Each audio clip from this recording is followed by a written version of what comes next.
So please welcome the head of metals at IXM, ladies and gentlemen, Tom Mackay. Ladies and gentlemen, it's a great honor to follow two such distinguished speakers.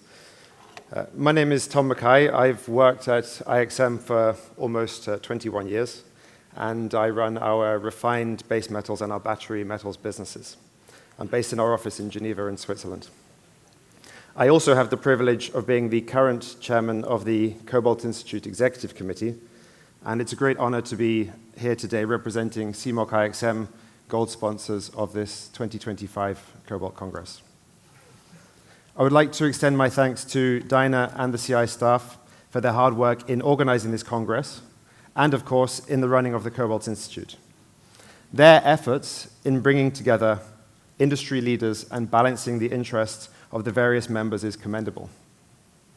The work that they do day to day representing the industry's interests, advocating for scientifically supported policy, is of critical importance. For those of you who are not members, we would encourage you to seriously consider becoming a member.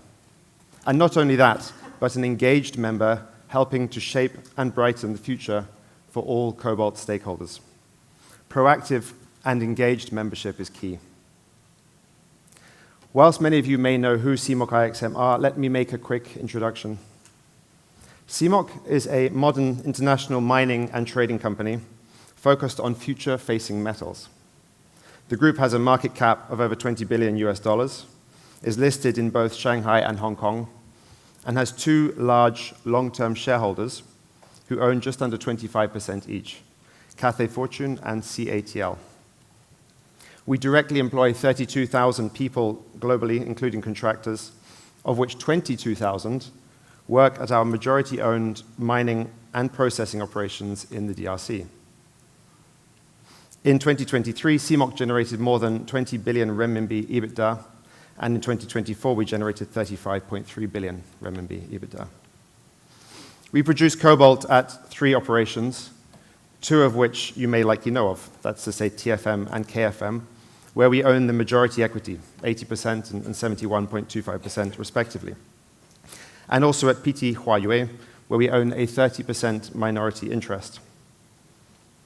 At TFM and KFM, we produce cobalt in a cobalt hydroxide product, whilst at PT Huayue in Indonesia, it produces more than 7,000 tons of cobalt contained in MHP on a 100% basis. Current resources at TFM and KFM combined exceed 1.5 billion metric tons, containing more than 34 million tons of copper and more than 5 million tons of cobalt. These are generational properties, and they will be key, traceable, and responsibly produced supply sources for years and years to come, underpinning current demand and future demand growth. IXM itself markets and trades cobalt in various forms, including but not limited to the group equity production from our mines. We take a very responsible view as to our marketing strategy and are focused on working with key partners over the long term and striking equitable commercial agreements that work for both buyer and seller. We want to be, and intend on being, the global industry's preferred supplier, and our actions at CMOC should support this ambition.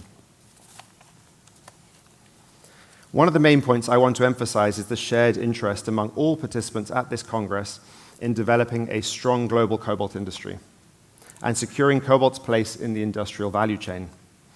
Cobalt's unique metallurgical properties enable its use in critical applications, including cobalt-based superalloys, cobalt-containing high-performance alloys, and, of course, high-performance lithium-ion batteries, which are crucial to our collective future. The CI serves as the convener and conduit for conversations around the cobalt industry. The purpose of this Cobalt Congress is to convene the industry and foster these important discussions. I hope that everyone here benefits from this opportunity to engage and collaborate with stakeholders from all corners of the cobalt sector. And to repeat myself from earlier, for those who aren't members of the CI, we really would encourage you to consider becoming engaged members and support the work the CI does.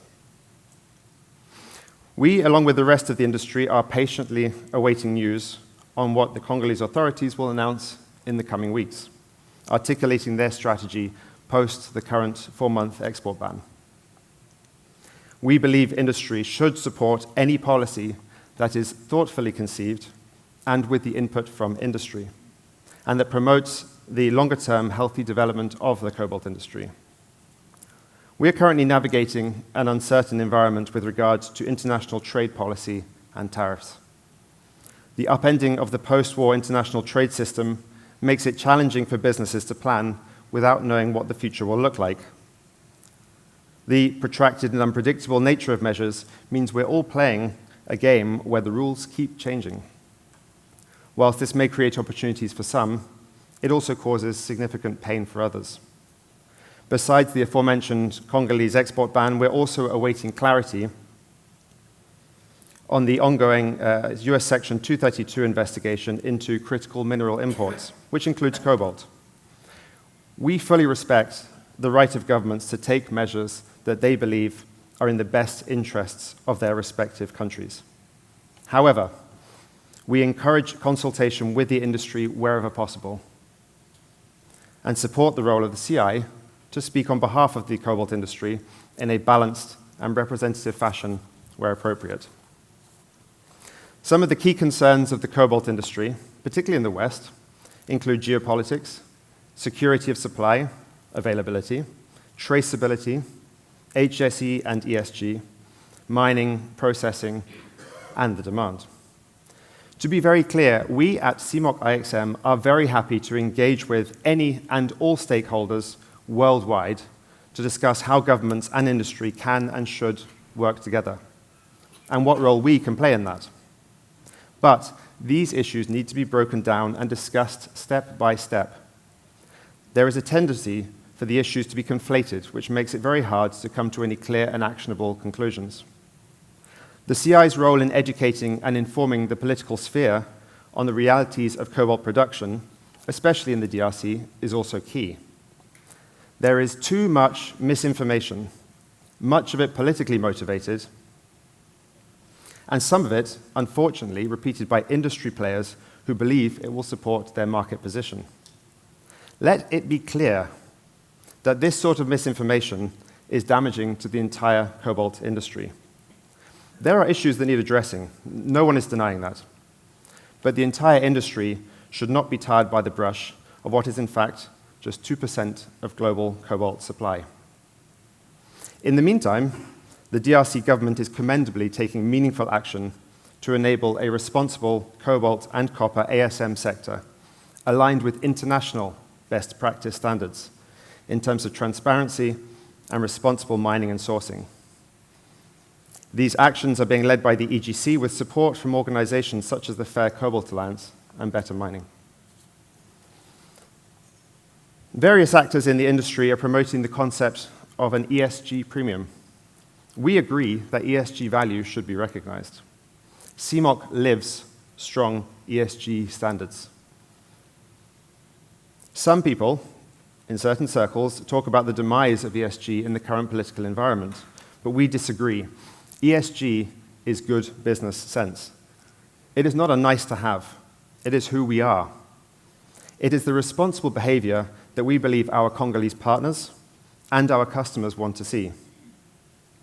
I would highlight the market-leading ESG standards and accreditations of CMOC and IXM and the low carbon footprint of our products. TFM was the first mine in Africa to achieve the copper mark, to go with other accreditations such as from the RMI. As the largest producer, we believe we have a responsibility to the industry to achieve fair and reliable supply. Our behavior towards our customers since the export ban should serve as evidence of this commitment. For example, we have not declared force majeure, but we prefer to work with our customers to manage the supply that we have available to try to minimize the disruption to our customers' businesses. We sell our products to consumers across multiple regions and are interested in a diversified business, achieving the best value for the product through the cycle by working with long-term partners who share similar values and a vision for their business. It is much less about maximizing the value on any particular day. It is much more about maximizing value in an equitable way through the cycle whilst doing our bit to help support demand growth and a healthy value chain. Our actions demonstrate this. Looking ahead, we strongly believe that with the right regulatory and policy environment, the cobalt industry is poised for significant growth and transformation. The demand for cobalt should rise as the world continues to shift towards renewable energy sources, electric vehicles, and the need for cobalt-containing superalloys and high-performance alloys continues to grow strongly. Innovations in battery technology will drive the need for high-quality cobalt, and we must be prepared to meet this demand. Additionally, advances in recycling and sustainable mining practices will play a crucial role in ensuring the long-term viability of the cobalt industry. The industry must step up investment in research and development to stay ahead of these trends and maintain the position of cobalt as the best solution to industrial and consumer requirements. If I may leave you with one thought, it would be that of engagement. The cobalt industry must not sit back. We need to fight for the place of cobalt in the industrial value chain. Industry participants must engage with policymakers, customers, communities, invest in R&D, and engage with all stakeholders. This is what the CI is doing, and the CI also needs your engagement. Ladies and gentlemen, thank you for your attention, and I look forward to much more of the fruitful discussions that will be taking place during this Congress.